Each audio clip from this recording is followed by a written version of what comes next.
The Soul Sovereignty podcast is a deep dive into the core wounds and deeply embedded subconscious beliefs that reside within the collective psyche so that you can reclaim your sovereignty and embody your power to experience freedom in your relationships. It is hosted by Jessica Falcon, International Soul Embodiment Guide and Relationship Coach. Visit thepathtosovereignty.com to enter a portal of transformation. Mental sovereignty. It is part 2 of a 7-part series on soul sovereignty on the Soul Sovereignty podcast with myself, Jessica Falcon, International Soul Embodiment Guide and Relationship Coach. I think mental sovereignty is key to living a soul-led life because sovereignty is to be your own authority. Sovereignty is self-ownership. Sovereignty is living from the inside out. You cannot live your divine truth if you are living according to the ideas or expectations, demands, or beliefs of others. And the reality is that our beliefs, conscious or unconscious, affect everything. They affect our entire experience of life. They affect the choices we make, the actions we take. They affect whether or not we think we can say something. They affect our idea of what our truth is. They affect our relationships, our sexuality, the kind of work that we do. Please let me record this podcast. Okay, here we go. Take 3.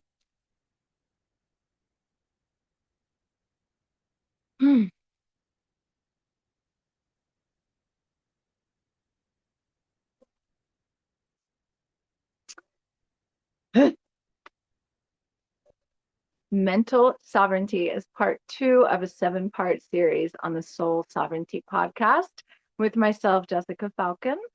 And mental sovereignty allows you to live a soul-led life. Mental sovereignty is your capacity to choose what you believe because your beliefs affect everything. Your relationships, your sexuality, they affect your work, how you choose to live your life, your relationship with your body, what you eat, how you treat it. The list goes on and on. Sovereignty is to be self-possessed. You own yourself. You are your own authority.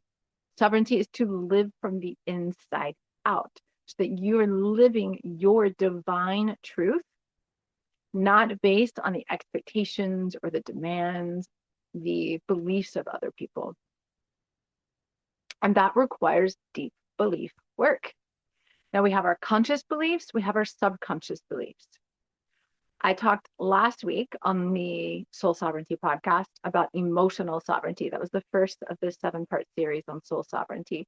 So go back if you haven't already and listen to the Emotional Sovereignty podcast, which allows you to access these subconscious beliefs because they lie within the emotional body.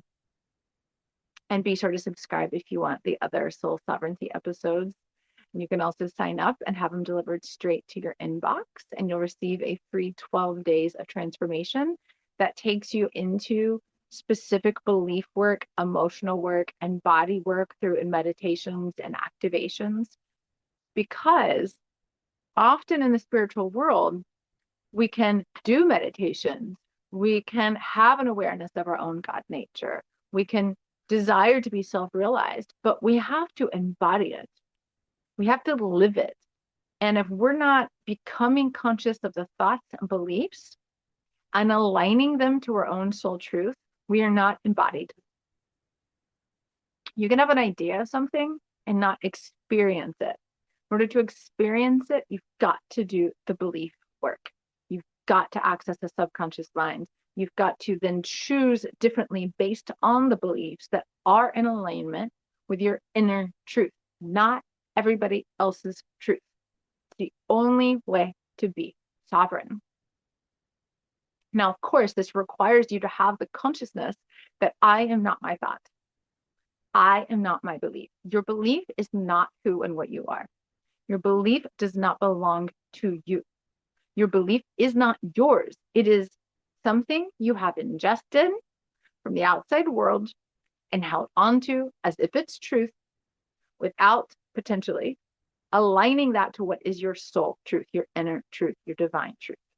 And therefore, it is leading you. You are not leading you unless you are consciously choosing your thoughts. Leading you is part of sovereignty. You are your self-master. You're not led by the outside world. When you start to meditate, that can be one way, if you already have a meditation practice, of becoming aware of your thoughts or aware of at least this observer capacity. I talked about this in other episodes, this observer capacity, the capacity to observe what is coming up within you, whether it be a sensation, an emotion, a thought, and not attach to it, not identify with it, but to see it as something that is purely moving through you and get really curious about it. That's the path, one of the steps to mental sovereignty. Now, if you're doing a meditation practice, there can be one way of meditating in which you are supposed to avoid all thoughts. When you have a thought, let it go away. And that can bring you into observer consciousness. That helped bring me into that 2008.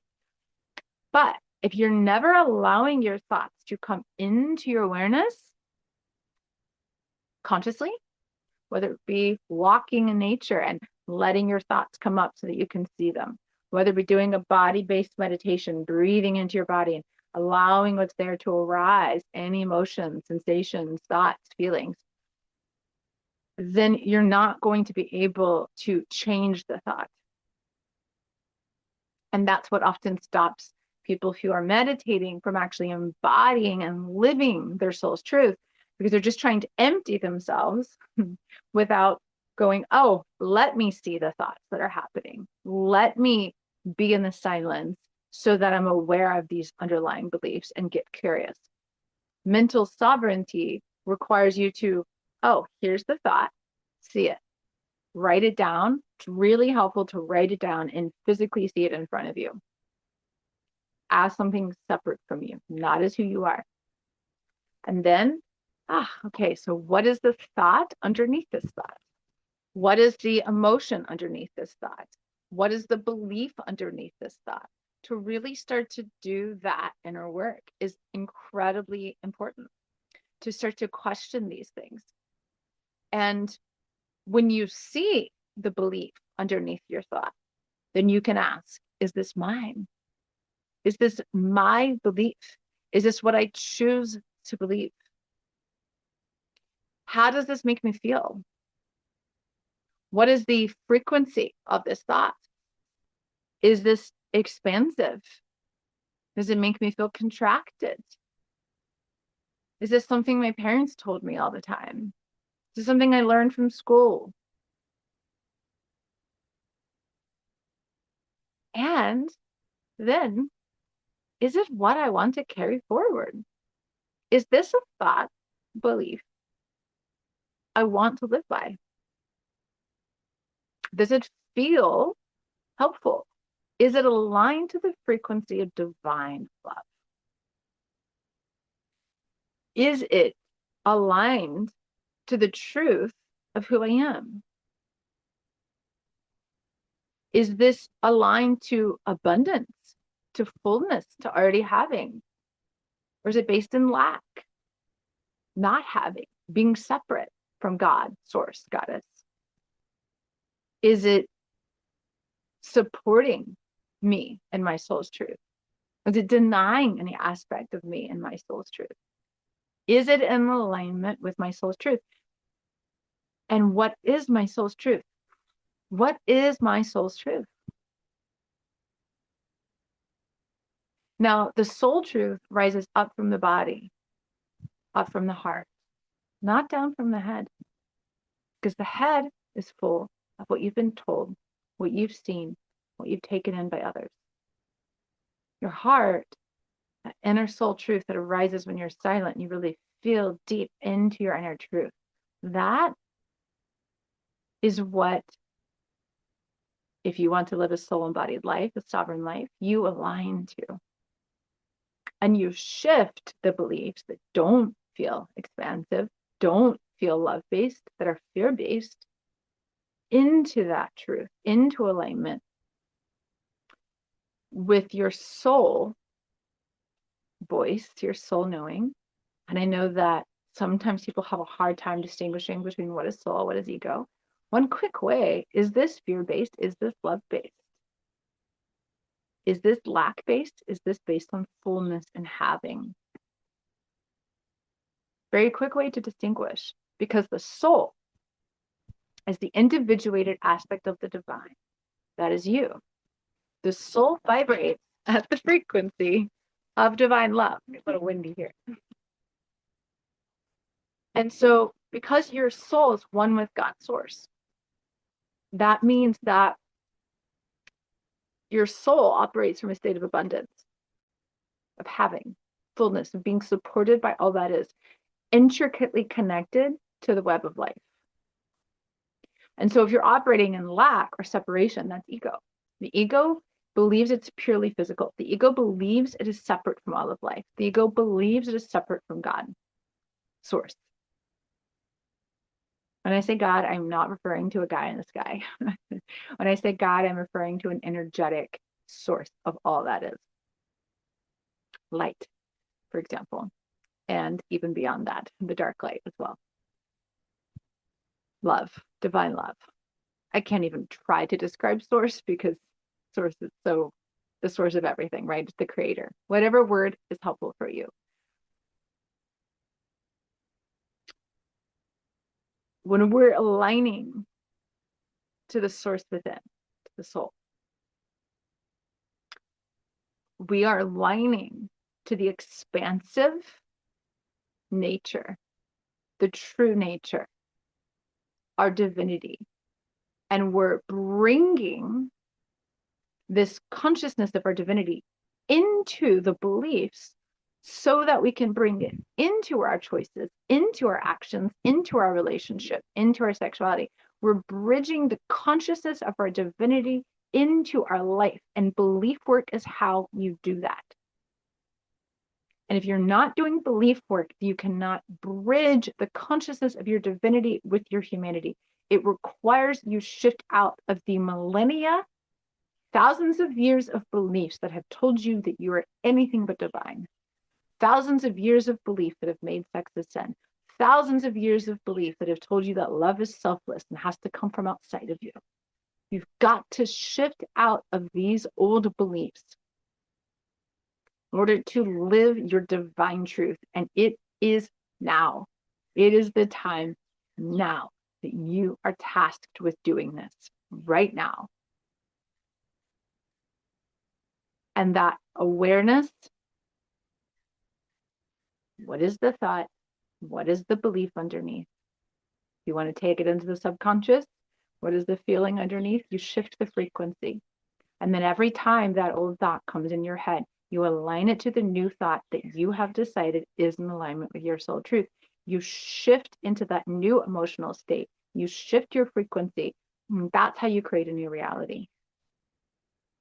I'll probably talk in the future a little bit more specifically about what it really means to create a new reality. But a lot of it is this belief work. So as you tune into the rest of the Soul Sovereignty series, you'll get a better idea of how to do that when I do that episode in the future. I hope this is helpful. And if you want to attend a free event on divine feminine sovereignty, that's happening this Friday on March 20th at 11 a.m. Eastern time. You can sign up. I'll put the link below. You can also join that free 12 days of transformation online course. Just go to thepathtosovereignty.com, enter your email address. You'll get immediate access. It'll take you through this level of belief work, and it includes at least 4 embodiment practices that will shift your frequency and connect you to deeper levels of your soul's truth. And be sure to subscribe, like, comment, post any questions, particularly as I continue to offer this series on aspects of soul sovereignty. I'd love to hear from you. Sending you lots of love, and we'll see you next week.